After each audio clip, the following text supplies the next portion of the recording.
What's up mga katropa, samahan niyo po ako. Try nating abutin gamit ang drone ang bagong bukas ngayon na Budic dito sa may Laruas, dito sa may Dagulos, Laruas, no? Ito yung bundok na makikita mo dito malapit sa may barangay Portolin. Sakop ito ng Panantukan. Pero itong bundok na to sa puntahan natin ng drone, sakop ito ng Laruas.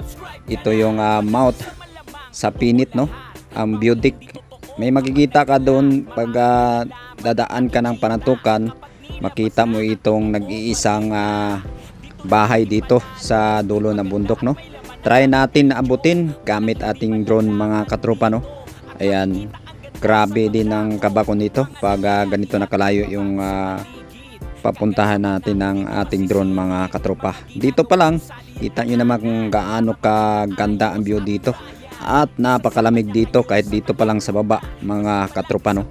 Ayan, nandun po sa pinakadulo itong nag-iisang bahay dito.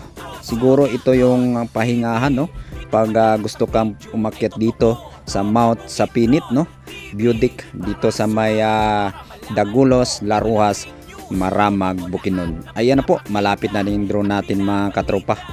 Ayan, tiro, grabe yung kaba ko dito mga katropa kasi lagpas mabot tayo nito ng 2K, no? 2,000, no? meters o 2 kilometers yung drone rin natin dito bago nakarating yung drone dito sa pinakadulo sa ito nga mount sa Pinit Budic mga katropa. Ayan, pag-i-comment na lang kung nakaakyat ka na dito sa mount sa Pinit na to o Budic. Binuksan na ito ng Maramag Tourism, no?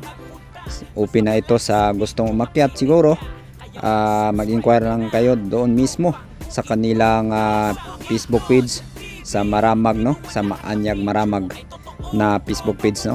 Kung anong kailangan bago makakyat dito. Ayan na po, dito na po yung drone natin sa taas.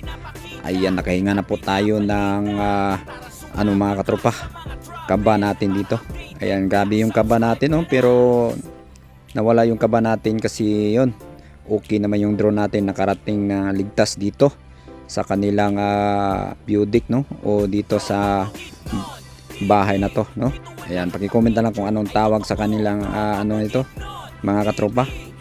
Ayan, bahay ba to o ito na yung Budic mismo ng mount sa Pinit Budic. Ayan, paki-comment na lang kung saan nakarating itong video natin. Thank you so much.